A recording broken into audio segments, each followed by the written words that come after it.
ਸਾਰੇ ਭੈਣ ਭਰਾਵਾਂ ਨੂੰ ਜੈ ਮਸੀਹ ਦੀ। ਅੱਜ ਦੇ ਵਚਨ ਦਾ ਮਨਨ ਕਰਨ ਤੋਂ ਪਹਿਲਾਂ ਅਸੀਂ ਪ੍ਰਾਰਥਨਾ ਵਿੱਚ ਜਾਵਾਂਗੇ।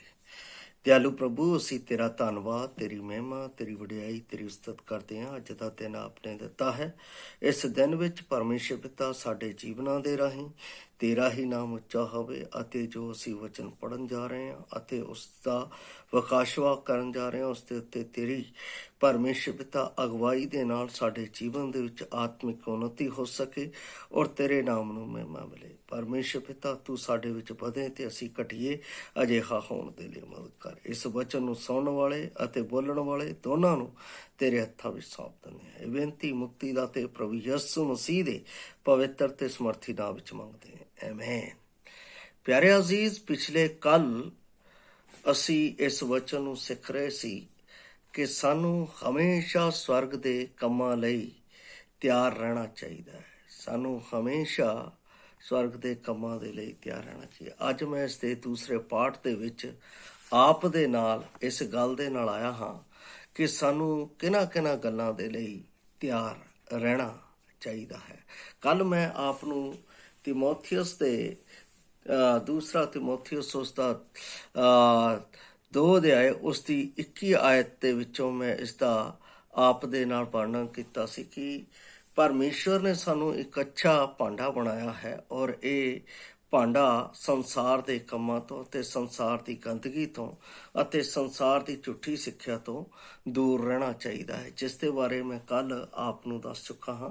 ਪਰ ਅੱਜ ਮੈਂ ਆਪ ਦੇ ਨਾਲ ਇਸ ਦੇ ਵਿਖੇ ਕਿ ਪੌਲਸ ਰਸੂਲ ਤਿਮੋਥੀਅਸ ਨੂੰ ਜੋ ਨਿਰਦੇਸ਼ ਦੇ ਰਿਹਾ ਹੈ ਕਿ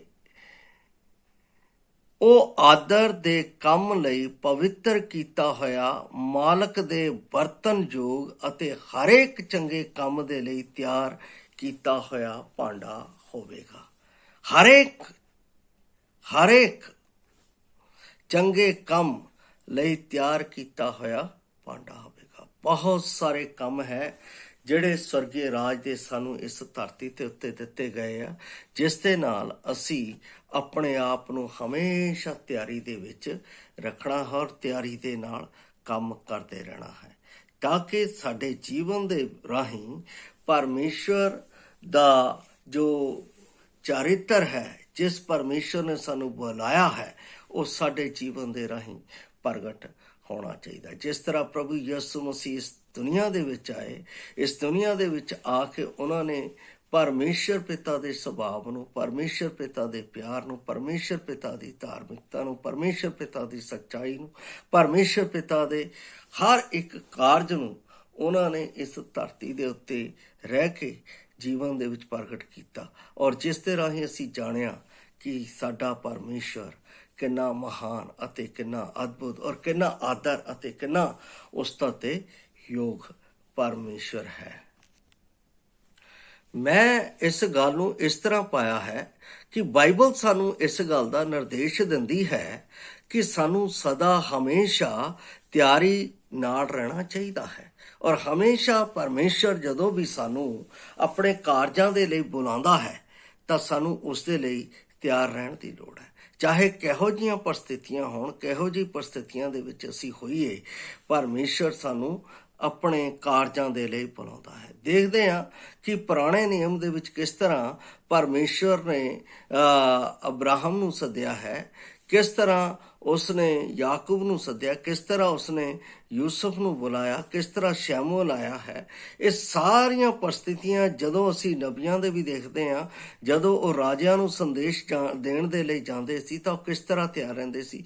ਆਨਾਕਾਨੀ ਨਹੀਂ ਸੀ ਹੁੰਦੀ ਔਰ ਇਹ ਨਹੀਂ ਸੀ ਕਹਿੰਦੇ ਪਰਮੇਸ਼ਰ ਮੈਂ ਨਹੀਂ ਜਾਣਾ, ਮੈਨੂੰ ਬੁਖਾਰ ਚੜਿਆ, ਮੈਂ ਇੱਦਾਂ ਕੀਤਾ, ਮੈਂ ਨਾ ਕਰਨ ਦੀ ਲੋੜ ਨਹੀਂ ਸੀ। ਉਹ ਹਮੇਸ਼ਾ ਆਪਣੇ ਆਪ ਨੂੰ ਪਰਮੇਸ਼ਵਰ ਦੇ ਕੰਮਾਂ ਦੇ ਲਈ ਤਿਆਰ। ਬਾਈਬਲ ਸਾਨੂੰ ਇਸ ਗੱਲ ਦੇ ਬਾਰੇ ਬਾਰ-ਬਾਰ ਸਿਖਾਉਂਦੀ ਹੈ ਕਿ ਸਾਨੂੰ ਪਰਮੇਸ਼ਵਰ ਦੇ ਕੰਮਾਂ ਦੇ ਲਈ ਨਿਰੰਤਰ ਹਮੇਸ਼ਾ ਤਿਆਰ ਰਹਿਣਾ ਚਾਹੀਦਾ ਹੈ ਜਦੋਂ ਸਾਨੂੰ ਉਹ ਬੁਲਾਉਂਦੀ ਹੈ। ਔਰ ਅਸੀਂ ਇਹ ਵੀ ਦੇਖਦੇ ਹਾਂ ਕਿ ਪਰਮੇਸ਼ਵਰ ਦੇ ਪ੍ਰਤੀ ਸਾਡਾ ਜੇ ਦਿਲ ਸਮਰਪਿਤ ਹੈ ਤਾਂ ਉਸ ਦੀ ਸੇਵਾ ਦੇ ਹੇਤੂ ਅਸੀਂ ਤਿਆਰੀ ਵਿੱਚ ਹੀ ਹੋਵਾਂਗੇ। ਜੇ ਸਾਡਾ ਦਿਲ ਸਮਰਪਿਤ ਹੈ, ਜੇ ਸਾਨੂੰ ਪਤਾ ਹੈ ਕਿ ਅਸੀਂ ਪਰਮੇਸ਼ਰ ਨੂੰ ਆਪਣਾ ਜੀਵਨ ਦੇ ਦਿੱਤਾ ਹੈ, ਪਰਮੇਸ਼ਰ ਦੇ ਅੱਗੇ ਅਸੀਂ ਆਪਣੇ ਜੀਵਨ ਨੂੰ ਡੋਲ ਦਿੱਤਾ ਹੈ, ਤਾਂ ਸਾਨੂੰ ਪਤਾ ਲੱਗਦਾ ਹੈ ਕਿ ਅਸੀਂ ਸੱਚਮੁੱਚ ਪਰਮੇਸ਼ਰ ਦੇ ਪ੍ਰਤੀ ਸਮਰਪਿਤ ਹਾਂ ਔਰ ਪਰਮੇਸ਼ਰ ਦੇ ਲਈ ਅਸੀਂ ਆਪਣਾ ਜੀਵਨ ਬਤੀਤ ਕਰ ਰਹੇ ਹਾਂ। ਮੈਨੂੰ ਯਾਦ ਹੈ ਕਿ ਜਦੋਂ ਮੈਂ ਸੇਵਾ ਦੇ ਵਿੱਚ ਨਿਕਲਿਆ ਸਾਂ ਤਾਂ ਬਹੁਤ ਸਾਰੀਆਂ ਪਰਿਸਥਿਤੀਆਂ ਮੇਰੇ ਸਾਹਮਣੇ ਆਈਆਂ ਸੀ। ਮੈਨੂੰ ਇਹ ਵੀ ਆਉਂਦਾ ਸੀ ਕਿ ਮੇਰੇ ਸਾਹਮਣੇ ਇੱਕ ਬਹੁਤ ਵੱਡਾ ਜੋ ਮੈਂ ਆਪਣਾ ਪਰਿਵਾਰਿਕ ਕਾਰਜ ਛੱਡ ਕੇ ਆ ਰਿਹਾ ਹਾਂ, ਜਿਸ ਦੇ ਉੱਤੇ ਮੇਰੀ ਆਪਣਾ ਉਹਨਾਂ ਨੂੰ ਨੀਡ ਹੈ, ਜ਼ਰੂਰਤ ਹੈ, ਪਰ ਮੈਂ ਉਹਨਾਂ ਦੇ ਉੱਤੇ ਧਿਆਨ ਨਹੀਂ ਦਿੱਤਾ। ਅੱਜ ਅਗਰ ਮੈਂ ਸੇਵਾ ਦੇ ਵਿੱਚ ਹਾਂ, ਮੈਂ ਇਹ ਸੋਚਦਾ ਹਾਂ ਕਿ ਮੇਰੇ ਪਿਤਾ ਜੀ ਦਾ ਕੌਣ ਦੇਖਭਾਲ ਕਰੇਗਾ, ਉਹਨਾਂ ਦੇ ਆਪਣਾ ਜੀਵਨ ਦੇ ਲਈ ਕੌਣ ਆਪਣਾ ਇਸ ਗੱਲ ਦੇ ਲਈ ਕੰਮ ਕਰੇਗਾ। ਪ੍ਰਭੂ ਨੇ ਕਿਹਾ ਹੈ ਤੂੰ ਮੇਰਾ ਕੰਮ ਕਰ, ਮੈਂ ਤੇਰਾ ਕੰਮ ਕਰਾਂਗਾ। ਅਸੀਂ ਸਵਰਗ ਰਾਜ ਦੇ ਲਈ ਚੁਣੇ ਗਏ ਹਾਂ, ਸਵਰਗ ਰਾਜ ਦੀ ਖੇਤੀ ਦੇ ਲਈ ਚੁਣੇ ਗਏ ਹਾਂ, ਸਾਨੂੰ ਉਹਦੇ ਲਈ ਤਿਆਰੀ ਕਰਨੀ। ਜਦੋਂ ਨਿਕਲ ਗਿਆ ਤਦੇ ਤਾਂ ਪ੍ਰਭੂ ਨੇ ਕਿਹਾ ਜਿਹੜਾ ਹੱਲ ਰੱਖ ਕੇ ਪਿੱਛੇ ਦੇਖਦਾ ਹੈ ਉਹ ਮੇਰੇ ਯੋਗ ਨਹੀਂ ਹੈ। ਇਹਦਾ ਮਤਲਬ ਤਿਆਰ ਨਹੀਂ ਹੈ। ਕੋਈ ਸਾਡੇ ਜੀਵਨ ਦੇ ਵਿੱਚ ਸਮਾਚਾਰ ਇਸ ਤਰ੍ਹਾਂ ਦੀ ਹੈਪਨਸ ਆਉਂਦੀ ਹੈ, ਠੀਕ ਹੈ, ਸਾਡੇ ਜੀਵਨ 'ਚ ਘਟਨਾ ਹੁੰਦੀ ਹੈ, ਸਾਨੂੰ ਉਸ ਘਟਨਾ ਦੇ ਉੱਤੇ ਦੁੱਖ ਹੁੰਦਾ ਹੈ, ਅਸੀਂ ਜਾਣਦੇ ਹਾਂ, ਪਰ ਕੀ ਉਸ ਘਟਨਾ ਦੇ ਵਿੱਚ ਅਸੀਂ ਸਵਰਗ ਰਾਜ ਦੇ ਲਈ ਆਪਣੇ ਆਪ ਨੂੰ ਤਿਆਰੀ ਕਰਦੇ ਹਾਂ? ਕੀ ਸਾਡੀ ਉਹ ਤਿਆਰੀ ਹੈ? ਪਿਆਰੋ, ਸਾਨੂੰ ਬਾਈਬਲ ਬਾਰ-ਬਾਰ ਤਿਆਰੀ ਦੇ ਵਿੱਚ ਰਹਿਣ ਦੇ ਲਈ ਕਹਿੰਦੀ ਹੈ ਔਰ ਇਸ ਤਿਆਰੀ ਦੇ ਵਿੱਚ ਜੋ ਪਹਿਲਾ ਕਦਮ ਮੇਰੇ ਸਾਹਮਣੇ ਹੈ ਉਹ ਹੈ ਸੇਵਾ ਲਈ ਹਮੇਸ਼ਾ ਤਿਆਰ ਰਹਿਣਾ। ਸੇਵਾ ਲਈ ਹਮੇਸ਼ਾ ਤਿਆਰ ਰਹਿਣਾ। ਇਸ ਦੇ ਲਈ ਮੈਂ ਜੋ ਵਚਨ ਪੜ੍ਹ ਰਿਹਾ ਹਾਂ ਉਹ ਹੈ ਪਹਿਲਾ ਸ਼ੈਮੂਅਲ 7 ਅਧਿਆਏ ਉਸ ਦੀ 3 ਆਇਤ। ਪਹਿਲਾ ਸ਼ੈਮੂਅਲ ਉਸ ਦੇ ਵਿੱਚ ਮੈਂ ਜਦੋਂ ਸ਼ੈਮੂਅਲ ਦੇ ਕਾਰਜਾਂ ਦੀ ਗੱਲ ਦੇਖਦਾ ਹਾਂ ਤਾਂ ਉਹ ਕੀ ਕਹਿੰਦਾ ਹੈ। ਸ਼ੈਮੂਅਲ ਦੀ ਪੁਸਤਕ ਉਸ ਦਾ 7 ਅਧਿਆਏ ਉਸ ਦੀ 3 ਆਇਤ ਦੇ ਵਿੱਚ ਇਸ ਤਰ੍ਹਾਂ ਲਿਖਿਆ ਹੈ, ਸ਼ੈਮੂਅਲ ਨੇ ਇਸਰਾਇਲ ਦੇ ਸਾਰੇ ਟੱਬਰ ਨੂੰ ਸੱਦ ਕੇ ਆਖਿਆ, ਸਾਰੇ ਟੱਬਰ ਨੂੰ ਸੱਦ ਕੇ ਆਖਿਆ, ਕੀ ਆਖਿਆ? ਜੇ ਕਦੇ ਤੁਸੀਂ ਸਾਰੇ ਮਨਾਂ ਨਾਲ ਯਹੋਵਾ ਦੀ ਵੱਲ ਮੁੜੋ ਤਾਂ ਉਹਨਾਂ ਓਪਰਿਆਂ ਦੇਵਤਾ ਅਤੇ ਅਸ਼ਤਾਰੋਥ ਨੂੰ ਆਪਣੇ ਵਿਚਕਾਰੋਂ ਕੱਢ ਸੁੱਟੋ ਅਤੇ ਯਹੋਵਾ ਦੀ ਵੱਲ ਆਪਣੇ ਮਨਾਂ ਨੂੰ ਸੁਧਾਰੋ ਅਤੇ ਉਸੇ ਇੱਕ ਦੀ ਸੇਵਾ ਕਰੋ ਤਾਂ ਉਹ ਪਲਿਸ਼ਤੀਆਂ ਦੇ ਹੱਥੋਂ ਤੁਹਾਨੂੰ ਛੁਟਕਾਰਾ ਦੇਵੇਗਾ। ਇੱਕੋ ਦੀ ਸੇਵਾ ਕਰਨੀ। ਬਾਈਬਲ ਦੇ ਵਿੱਚ ਪ੍ਰਭੂ ਯਿਸੂ ਮਸੀਹ ਜਦੋਂ ਅਸੀਂ 6 ਅਧਿਆਏ ਦੇ ਵਿੱਚ ਜਾਂਦੇ ਹਾਂ ਤਾਂ ਕਹਿੰਦਾ ਹੈ ਕੋਈ ਮਨੁੱਖ 2 ਮਾਲਕਾਂ ਦੀ ਸੇਵਾ ਨਹੀਂ ਕਰ ਸਕਦਾ। ਉਹ ਜਾਂ ਤਾਂ ਇੱਕ ਨੂੰ ਖੁਸ਼ ਕਰੂਗਾ ਅਤੇ ਦੂਸਰੇ ਦੀ ਨਿੰਦਾ ਕਰੂਗਾ। ਇਹ ਪੱਕੀ ਗੱਲ ਹੈ, ਮੇਰੇ ਜੀਵਨ ਦਾ ਐਕਸਪੀਰੀਅੰਸ ਹੈਗਾ। ਇਸ ਲਈ ਅਸੀਂ ਇੱਕ ਮਾਲਕ ਦੀ ਅਸੀਂ ਸੇਵਾ ਕਰਨੀ ਹੈ, ਇੱਕੋ ਦੇ ਪਿੱਛੇ ਚੱਲਣਾ ਹੈ, ਇੱਕੋ ਦੇ ਉੱਤੇ ਧਿਆਨ। ਇੱਕ ਪੈਰ ਇੱਧਰ ਰੱਖਿਆ, ਇੱਕ ਪੈਰ ਇੱਧਰ ਰੱਖਿਆ, ਕਦੇ ਵੀ ਅਸੀਂ ਕਾਮਯਾਬ ਨਹੀਂ ਹੋ ਸਕਦੇ। ਇਸ ਲਈ ਪਰਮੇਸ਼ਵਰ ਹਮੇਸ਼ਾ ਆਪਣੇ ਬੱਚਿਆਂ ਨੂੰ ਜਦੋਂ ਸਾਧਦਾ ਹੈ ਅਤੇ ਚੁਣਦਾ ਹੈ ਸ਼ੈਮੂਅਲ ਦੇ ਰਾਹੀਂ ਤਾਂ ਉਹ ਕਹਿੰਦਾ ਹੈ ਇੱਕ ਮਾਲਕ ਦੀ ਸੇਵਾ ਕਰੋ। ਆਪਣੇ ਵਿੱਚ ਜੋ ਤੁਸੀਂ ਪੜਾ ਬਣਾ ਕੇ ਰੱਖਿਆ, ਮੈਂ ਇੱਦਾਂ ਕਰੂੰ, ਮੈਂ ਇੱਦਾਂ ਕਰੂੰ। ਕਈ ਬੰਦਿਆਂ ਨੂੰ ਆਪਣਾ ਆਦਤ ਹੁੰਦੀ ਹੈ ਜਦੋਂ ਕਿਸੇ ਕੋਲ ਜਾਂਦੇ ਆ ਜਾਂ ਉਹ ਉਦੋਂ ਆਪਣਾ ਜ਼ਿਆਦਾ ਆਪਣਾ ਸੁਣਾਉਂਦੇ ਆ, ਇਹਦੇ ਕੋਲ ਜ਼ਿਆਦਾ ਕਰਾਉਂਦੇ। ਉਹਨਾਂ ਨੂੰ ਇਹ ਪਤਾ ਹੈ, ਦੇਖੋ ਇਹ ਵੀ ਬੜੀ ਵੱਡੀ ਗੱਲ ਹੈ, ਉਹਨਾਂ ਨੂੰ ਇਹ ਪਤਾ ਹੈ ਕਿ ਇਸ ਵਿਅਕਤੀ ਨੂੰ ਉਸ ਵਿਅਕਤੀ ਦੇ ਨਾਲ ਨਫ਼ਰਤ, ਉਹਦੇ ਕੋਲ ਆ ਕੇ ਉਹਦੀਆਂ ਗੱਲਾਂ ਕਰਨਗੇ ਅਤੇ ਉਹਨੂੰ ਬਾਰੇ ਦੱਸਣਗੇ ਅਤੇ ਉਹਦੇ ਕੋਲ ਉਹਦੀਆਂ ਸਾਡੀਆਂ ਗੱਲਾਂ ਕਰਨਗੇ। That is wrong। ਇਸ ਸੇਵਾ ਦੇ ਲਈ ਪਰਮੇਸ਼ਰ ਨੇ ਨਹੀਂ ਸਾਨੂੰ ਬੁਲਾਇਆ। ਅੱਜ ਤੱਕ ਅਗਰ ਪ੍ਰਭੂ ਨੇ ਮੈਨੂੰ ਸੰਭਾਲਿਆ ਹੈ, ਪ੍ਰਭੂ ਨੇ ਮੇਰੀ ਮਦਦ ਕੀਤੀ ਹੈ, ਜਿਸ ਇੱਕ ਪਰਮੇਸ਼ਰ ਨੇ ਮੈਨੂੰ ਸੱਦਿਆ ਉਹਦੀ ਤਿਆਰੀ ਦੇ ਵਿੱਚ ਕੀ, ਜੇ ਕੋਈ ਕੁਝ ਕਰਦਾ ਹੈ ਤਾਂ ਉਹਦੇ ਉੱਤੇ ਮੇਰਾ ਕੋਈ, ਕਿਉਂਕਿ ਮੈਂ ਹੁਣ ਇਹ ਕਹਿਤਾ ਹੈ ਕਿ ਉਹਦਾ ਨਿਆਂ ਪਰਮੇਸ਼ਰ ਕਰੇਗਾ, ਮੈਂ ਨਹੀਂ ਕਰਨਾ। ਇਹਦਾ ਮਤਲਬ ਜਿਸ ਉਦੇਸ਼ ਦੇ ਲਈ ਪਰਮੇਸ਼ਰ ਨੇ ਮੈਨੂੰ ਸੱਦਿਆ, ਸਵਰਗੀ ਰਾਜ ਦੇ ਕੰਮ ਦੇ ਲਈ, ਜਿਸ ਪਰਮੇਸ਼ਰ ਨੇ ਮੈਨੂੰ ਕਿਹਾ ਜਾ ਕੇ ਸਰਬੱਤ ਸ੍ਰਿਸ਼ਟੀ ਦੀ ਰਚਨਾ ਦੇ ਵਿੱਚ ਸਰਬੱਤ ਸ੍ਰਿਸ਼ਟੀ ਦੇ ਜੀਆਂ ਦੇ ਵਿੱਚ ਮੇਰੀ ਖੁਸ਼ਖਬਰੀ ਦਾ ਪ੍ਰਚਾਰ ਕਰ। ਮੈਂ ਉਹ ਕੰਮ ਕਰ ਰਿਹਾ। ਸੈਕੰਡਲੀ, ਪਰਮੇਸ਼ਰ ਸਾਨੂੰ ਕੀ ਕਹਿੰਦਾ ਹੈ ਕਿ ਸਾਨੂੰ ਹਮੇਸ਼ਾ ਭਲੇ ਕੰਮਾਂ ਦੇ ਲਈ ਤਿਆਰ ਰਹਿਣਾ ਚਾਹੀਦਾ। ਸਾਨੂੰ ਹਮੇਸ਼ਾ ਭਲੇ ਕੰਮ ਕਰਨ ਦੇ ਲਈ ਤਿਆਰ ਰਹਿਣਾ ਚਾਹੀਦਾ। ਉਹ ਅਸੀਂ ਪੜ੍ਹ ਚੁੱਕੇ ਹਾਂ। 2 ਤਿਮੋਥੀਅਸ 2:1, ਹਰ ਇੱਕ ਬੰਦਾ ਹਰ ਇੱਕ ਭਲੇ ਕੰਮ ਦੇ ਲਈ ਤਿਆਰ ਕੀਤਾ ਹੋਇਆ ਭਾਂਡਾ ਹੋਵੇ। ਭਲੇ ਕੰਮਾਂ ਦੀ ਲਿਸਟ ਬਹੁਤ ਹੈ, ਛੋਟੀ ਲਿਸਟ ਨਹੀਂ, ਉਹ ਬਹੁਤ ਬੜੀ ਲਿਸਟ ਹੈ। ਕਿਸੇ ਭਾਈ ਦੇ ਵਿੱਚ ਕੋਈ ਪੜ੍ਹਨ ਦੇ ਵਿੱਚ ਕਮਜ਼ੋਰੀ ਹੈ, ਉਸ ਦੇ ਕੋਲ ਬੈਠ ਕੇ ਉਹਨੂੰ ਪੜ੍ਹ ਕੇ ਸੁਣਾਓ। ਕਿਸੇ ਭਾਈ ਦੇ ਕੋਲ ਉਹਨੂੰ ਪੜ੍ਹਨਾ ਨਹੀਂ ਆਉਂਦਾ, ਉਸ ਨੂੰ ਪੜ੍ਹਨਾ ਸਿਖਾਓ। ਕਿਸੇ ਭਾਈ ਦੇ ਵਿੱਚ ਕੋਈ ਕਿਸੇ ਤਰ੍ਹਾਂ ਦੀ ਕਮਜ਼ੋਰੀ ਹੈ, ਉਸ ਨੂੰ ਉਸ ਕਮਜ਼ੋਰੀ ਦੇ ਵਿੱਚ ਉਭਾਰਨਾ ਸਿਖਾਓ। ਬਾਈਬਲ ਦੇ ਵਿੱਚ ਜਦੋਂ ਮੈਂ ਇਸ ਗੱਲ ਨੂੰ ਵੀ ਆਪ ਦੇ ਲਈ ਪੜ੍ਹਦਾ ਹਾਂ, ਜਦੋਂ ਅਸੀਂ ਥੈਸਲੋਨੀਕ ਦੀ ਪੁਸਤਕ ਉਸ ਦਾ 5 ਅਧਿਆਏ ਦੇ ਵਿੱਚ ਆਉਂਦੇ ਹਾਂ ਤਾਂ ਉੱਥੇ ਸਾਫ਼ ਰੀਤੀ ਨਾਲ ਪਰਮੇਸ਼ਰ ਦਾ ਦਾਸ ਸਾਨੂੰ ਇੱਕ ਗੱਲ ਕਹਿੰਦਾ ਹੈ। ਉਹ ਕੀ ਕਹਿੰਦਾ ਹੈ ਕਿ ਸਾਨੂੰ ਉਹਨਾਂ ਨੂੰ ਜਿਹੜੇ ਕਮਜ਼ੋਰ ਹੈ, ਜਿਹੜੇ ਕਮਦਿਲੇ ਹੈ, ਉਹਨਾਂ ਨੂੰ ਸਾਨੂੰ ਕੀ ਕਰਨੀ ਚਾਹੀਦੀ ਹੈ? ਸਾਨੂੰ ਸਹਾਇਤਾ ਕਰਨੀ ਚਾਹੀਦੀ ਹੈ। ਕਹਿੰਦਾ ਹੈ, ਹੇ ਭਰਾਵੋ, ਅਸੀਂ ਤੁਹਾਨੂੰ ਤਾਕੀਦ ਕਰਦੇ ਹਾਂ, ਜੋ ਕਸੂਤਿਆਂ ਨੂੰ ਸਮਝਾਓ, ਕਮਦਿਲਿਆਂ ਨੂੰ ਦਿਲਾਸਾ ਦਿਓ, ਨਿਤਾਣਿਆਂ ਨੂੰ ਸੰਭਾਲੋ, ਸਭਨਾਂ ਨਾਲ ਧੀਰਜ ਕਰੋ। 5:14 ਪਹਿਲਾ ਥੈਸਲੋਨੀ। ਇਹਦਾ ਮਤਲਬ ਪਰਮੇਸ਼ਰ ਭਲਾਈ ਦਾ ਜੋ ਸਾਨੂੰ ਕੰਮ ਦੇ ਰਿਹਾ, ਭਲਾਈ ਬਹੁਤ ਹੈ, ਹਰ ਤਰ੍ਹਾਂ ਦੀ ਭਲਾਈ ਹੈ ਮਸੀਹ ਦੇ ਵਿੱਚ। ਔਰ ਮਸੀਹ ਦੇ ਵਿੱਚ ਮੈਂ ਭਲਾਈ ਦਾ ਕਾਰਨ ਕਿਉਂ ਕਹਿ ਰਿਹਾ ਹਾਂ, ਇਸ ਨੂੰ ਵੀ ਧਿਆਨ ਨਾਲ ਸਮਝਣਾ ਹੈ। ਜਦੋਂ ਅਸੀਂ ਗਲਾਤੀਆਂ ਦੀ ਪੁਸਤਕ ਉਸ ਦਾ 6 ਅਧਿਆਏ ਵਿੱਚ ਜਾਂਦੇ ਹਾਂ ਤਾਂ ਪਰਮੇਸ਼ਰ ਦਾ ਦਾਸ ਪੌਲਸ ਰਸੂਲ ਕੀ ਕਹਿੰਦਾ ਹੈ? ਉਸ ਦੀ 10 ਆਇਤ ਦੇ ਵਿੱਚ ਕਹਿੰਦਾ ਹੈ, ਉਪਰੰਤ ਜਿਵੇਂ ਸਾਨੂੰ ਮੌਕਾ ਮਿਲੇ ਅਸੀਂ ਸਭਨਾਂ ਨਾਲ ਭਲਾ ਕਰੀਏ, ਨਿਜ ਕਰਕੇ ਨੀਚਾਵਾਨਾਂ ਦੇ ਨਾਲ। ਕਿਉਂ ਮੈਂ ਕਹਿ ਰਿਹਾ ਨੀਚਾਵਾਨਾਂ ਦੇ ਨਾਲ? ਕਿਉਂ ਪੌਲਸ ਇੱਥੇ ਲਿਖ ਰਿਹਾ ਨੀਚਾਵਾਨਾਂ ਦੇ ਨਾਲ? ਸਾਨੂੰ ਹਮੇਸ਼ਾ ਭਲਾਈ ਦੇ ਲਈ ਤਿਆਰ ਰਹਿਣਾ ਚਾਹੀਦਾ। ਕਾਰਨ ਕਿਉਂਕਿ ਬਾਈਬਲ ਦੇ ਵਿੱਚ ਜਦੋਂ ਮੈਂ ਕੱਲ ਵੀ ਦੱਸ ਰਿਹਾ ਸੀ, ਜਦੋਂ ਮਤੀ ਦੀ ਅੰਜੀਲ 24 ਅਧਿਆਏ ਦੇ ਵਿੱਚ ਪੜ੍ਹਦੇ ਆ, ਜੇ ਕੋਈ ਬਿਮਾਰ ਆ ਤੁਸੀਂ ਉਹਦੀ ਜਾ ਕੇ ਖਬਰ ਲਈ। ਜੇ ਕੋਈ ਆਪਣਾ ਬਿਮਾਰ ਦੇ ਵਿੱਚ ਆਪਣਾ ਕਿਸੇ ਪ੍ਰਕਾਰ ਦੀ ਉਸ ਦੇ ਵਿੱਚ ਉਸ ਨੂੰ ਭੌਤਿਕ ਨੀਡ ਦੀ ਜ਼ਰੂਰਤ ਹੈ, ਤੁਸੀਂ ਉਸ ਨੂੰ ਪੂਰਾ ਕੀਤਾ। ਜਾਂ ਉਹ ਜੇਲ੍ਹ ਦੇ ਵਿੱਚ ਆ, ਤੁਸੀਂ ਜੇਲ੍ਹ ਦੇ ਵਿੱਚ ਉਹਨੂੰ ਮਿਲਣ ਦੇ ਲਈ ਗਏ। ਉਹ ਭੁੱਖਾ ਹੈ ਤਾਂ ਤੁਸੀਂ ਉਸ ਨੂੰ ਖਾਣ ਨੂੰ ਦਿੱਤਾ ਹੈ। ਜੇ ਉਹ ਨੰਗਾ ਹੈ ਤੁਸੀਂ ਉਸ ਨੂੰ ਕੱਪੜੇ ਪਹਿਨਣ ਨੂੰ ਦਿੱਤੇ ਹੈ। ਵਿਸ਼ਵਾਸੀ ਨੂੰ ਉਸ ਦਾ ਪ੍ਰਤੀਫਲ ਸਾਨੂੰ ਸਵਰਗ ਦੇ ਵਿੱਚ ਮਿਲੇਗਾ। ਜੇ ਅਸੀਂ ਧਰਤੀ ਦੇ ਵਿੱਚ ਆਪਣੇ ਲੋਕਾਂ ਦੇ ਵਿੱਚ ਜਾਂ ਕਿਸੇ ਦੇ ਵਿੱਚ ਕੀਤਾ ਹੈ, ਉਸ ਦਾ ਸਵਰਗ ਦੇ ਵਿੱਚ ਕੋਈ ਪ੍ਰਤੀਫਲ ਨਹੀਂ ਹੈ। ਪਰ ਵਿਸ਼ਵਾਸੀ ਦੇ ਨਾਲ, ਨੀਚਾਵਾਨਾਂ ਦੇ ਨਾਲ ਕੀਤਾ ਤਾਂ ਸਵਰਗ ਦੇ ਵਿੱਚ ਪਰਮੇਸ਼ਰ, ਮੇਰਾ ਪਰਮੇਸ਼ਰ ਆਪ ਨੂੰ ਸਭ ਨੂੰ ਆਦਰ ਦੇਗਾ ਆਪਣੇ ਸਵਰਗ ਦੇ ਸਿੰਘਾਸਨ ਦੇ ਵਿੱਚ। ਇਸ ਲਈ ਸਵਰਗੀ ਕੰਮਾਂ ਦੀ ਤਿਆਰੀ ਵਿੱਚ ਲੱਗੇ ਰਹਿਣਾ ਹੈ। ਭਲੇ ਕੰਮ ਦੇ ਵਿੱਚ ਪਹਿਲੀ ਗੱਲ ਮੈਂ ਆਪ ਨੂੰ ਦੱਸ ਦਿੱਤੀ ਹੈ, ਇੱਕ ਪਰਮੇਸ਼ਰ ਦੀ। ਦੂਸਰਾ, ਅਸੀਂ ਇੱਕ ਪਰਮੇਸ਼ਰ ਦੀ ਸੇਵਾ ਦੇ ਲਈ ਤਿਆਰ। ਦੂਸਰਾ, ਅਸੀਂ ਭਲੇ ਕੰਮ ਦੇ ਲਈ ਆਪਣੇ ਆਪ ਨੂੰ ਹਮੇਸ਼ਾ ਤਿਆਰੀ ਦੇ ਵਿੱਚ ਰੱਖਣਾ ਹੈ। ਤੀਸਰੀ ਗੱਲ ਅਸੀਂ ਇਸ ਦੇ ਵਿੱਚ ਦੇਖਦੇ ਹਾਂ ਵਚਨ, ਔਰ ਤੀਸਰੀ ਗੱਲ ਇੱਥੇ ਜਿਹੜੀ ਬੜੀ ਸਾਫ਼ ਹੈ ਉਹ ਹੈ ਤਿਆਰੀ ਦੇ ਨਾਲ ਸਾਨੂੰ ਰਹਿਣਾ ਹੈ। ਤਿਆਰੀ ਦੇ ਨਾਲ ਕਾਹਦੇ? ਸੱਚ ਬੋਲਣ ਦੇ ਲਈ ਅਤੇ ਉੱਤਰ ਦੇਣ ਦੇ ਲਈ ਸਾਨੂੰ ਹਮੇਸ਼ਾ ਤਿਆਰੀ ਦੇ ਨਾਲ ਰਹਿਣਾ ਹੈ। ਉਹਦੇ ਵਿੱਚ ਕਮੀ ਨਹੀਂ ਹੋਣੀ ਚਾਹੀਦੀ ਹੈ। ਜਦੋਂ ਅਸੀਂ ਸੱਚ ਬੋਲਣ ਦੇ ਵਿੱਚ ਆਪਣਾ ਆਨਾਕਾਨੀ ਕਰਨਾ ਸ਼ੁਰੂ ਕਰ ਦਿੰਦੇ ਹਾਂ, ਸੱਚ ਬੋਲਣ ਦੇ ਵਿੱਚ ਸਾਡੇ ਵਿੱਚ ਕਮੀ ਆਉਣੀ ਸ਼ੁਰੂ ਕਰ ਦਿੰਦੀ ਹੈ, ਉੱਥੇ ਗਲਤੀ ਹੈ।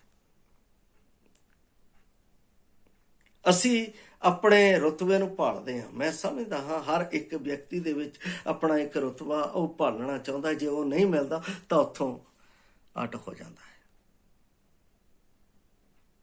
ਮੈਂ ਇਸ ਦੇ ਲਈ ਵਚਨ ਪੜ੍ਹ ਰਿਹਾ ਹਾਂ, ਕੋਲੋਸੀਆਂ ਦੀ ਪੁਸਤਕ ਉਸ ਦਾ 4 ਅਧਿਆਏ ਉਸ ਦੀ 6 ਆਇਤ ਦੇ ਵਿੱਚ ਇਸ ਤਰ੍ਹਾਂ ਲਿਖਿਆ ਹੋਇਆ ਹੈ।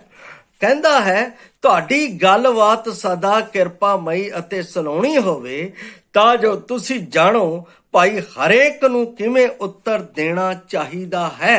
ਹਰੇਕ ਨੂੰ।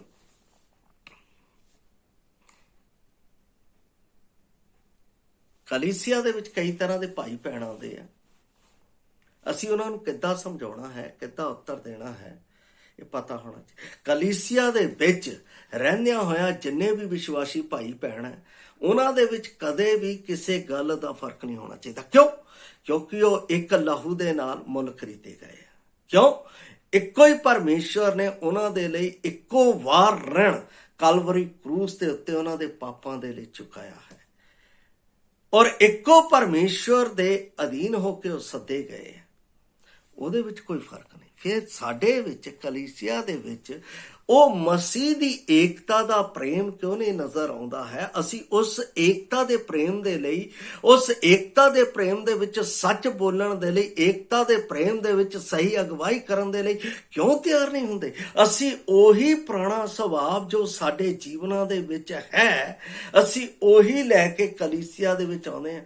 ਜੇ ਇਹ ਅੱਗੇ ਵੱਧ ਗਿਆ ਪਤਾ ਨਹੀਂ ਕੀ ਹੋਊਗਾ। ਜੇ ਅੱਗੇ ਵੱਧ ਗਿਆ, ਹਾਂ, ਜੇ ਕਿਸੇ ਨੂੰ ਅੱਗੇ ਖੜਾ ਕਰ ਦਿੱਤਾ, ਲੈ ਇਹ ਤਾਂ ਕੱਲ ਆਇਆ ਅੱਜ ਖੜਾ ਕਰਤਾ, ਗਲਤ ਗੱਲ।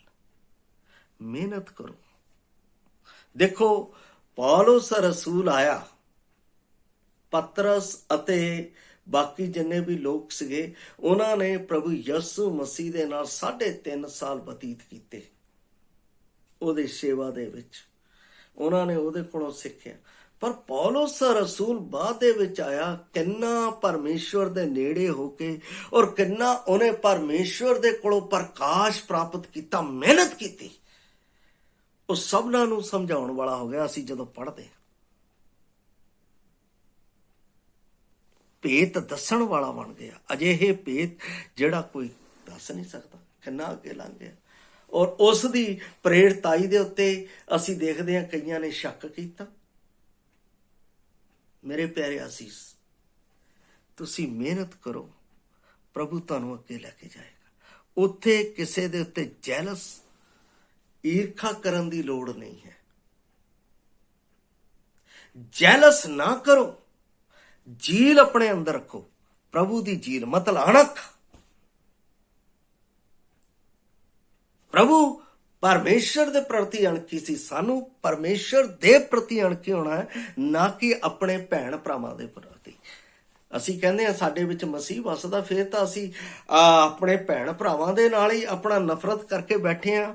ਤਾਂ ਕਿਸ ਤਰ੍ਹਾਂ ਅਸੀਂ ਸੋਚਦੇ ਹਾਂ ਕਿ ਅਸੀਂ ਅੱਗੇ ਵੱਧ ਜਾਵਾਂਗੇ? ਸਾਡੇ ਜੀਵਨ ਦੇ ਵਿੱਚ ਇਹ ਗੱਲਾਂ ਨਹੀਂ ਹੋਣੀਆਂ ਚਾਹੀਦੀਆਂ। ਇੱਕ ਵਾਰੀ ਇਹ ਗੱਲਾਂ ਕੱਢ ਕੇ ਦੇਖੋ, ਫਿਰ ਦੇਖੋ ਪਰਮੇਸ਼ਰ ਦੀ ਆਸ਼ੀਸ਼ ਤੁਹਾਡੇ ਉੱਤੇ ਕਿੱਦਾਂ ਉਤਰਦੀ ਹੈ। ਇਹ ਸਵਰਗੀ ਰਾਜ ਦੀ ਤਿਆਰੀ ਹੈ।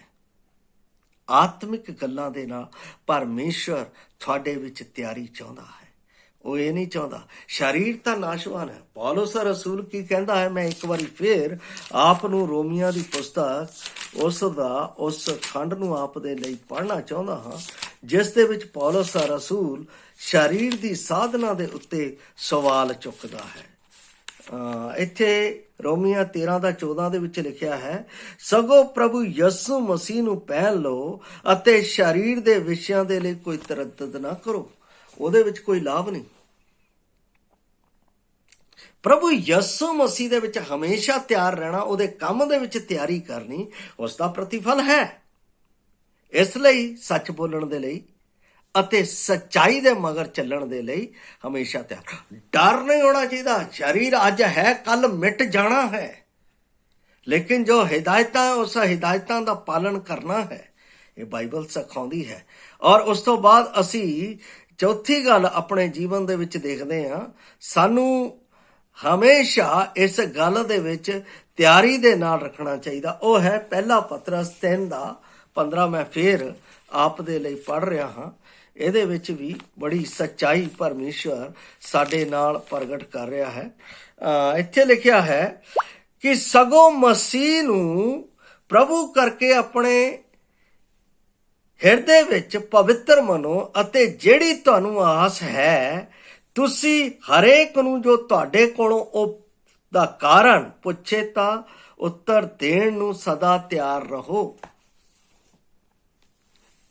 ਪ੍ਰਭੂ ਨੇ ਸਾਨੂੰ ਜਿਉਂਦੀ ਆਸ ਦਿੱਤੀ ਹੈ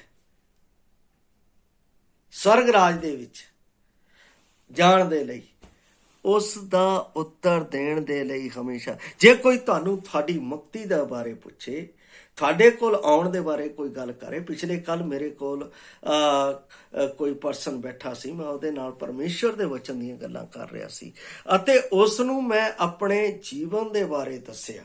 ਵਿਅਕਤੀਗਤ ਮੈਂ ਤਿਆਰ ਰਹਿਣਾ, ਜੇ ਕਿਸੇ ਦੇ ਜੀਵਨ 'ਚ ਕੋਈ ਗੱਲ ਆ ਉਸ ਨੂੰ ਦੱਸਣ ਦੇ ਲਈ ਤਿਆਰ ਰਹੋ। ਭਾਈ ਤੁਹਾਡਾ ਜੀਵਨ ਵੀ ਬਦਲ ਜਾਏਗਾ, ਤੁਹਾਨੂੰ ਸੰਸਾਰ ਨਸ਼ਟ ਨਹੀਂ ਕਰ ਸਕਦਾ ਹੈ, ਸੰਸਾਰ ਤੁਹਾਡੇ ਜੀਵਨ ਦੇ ਵਿੱਚ ਕਿਸੇ ਵੀ ਪ੍ਰਕਾਰ ਦੀ ਹਾਨੀ ਨਹੀਂ ਕਰ ਸਕਦਾ। ਤੁਸੀਂ ਪ੍ਰਭੂ ਦੀ ਮੁਕਤੀ ਨੂੰ ਅਪਣਾ ਕੇ ਉਸ ਦੇ ਨਾਲ ਪ੍ਰਾਰਥਨਾ ਕਰੋ ਤਾਂ ਪਰਮੇਸ਼ਰ ਤੁਹਾਨੂੰ ਜ਼ਰੂਰ ਤੁਹਾਡੇ ਜੀਵਨ ਦੇ ਵਿੱਚ ਆਸ਼ੀਸ਼ ਦੇਵੇਗਾ, ਸਵਰਗੀ ਆਸ਼ੀਸ਼।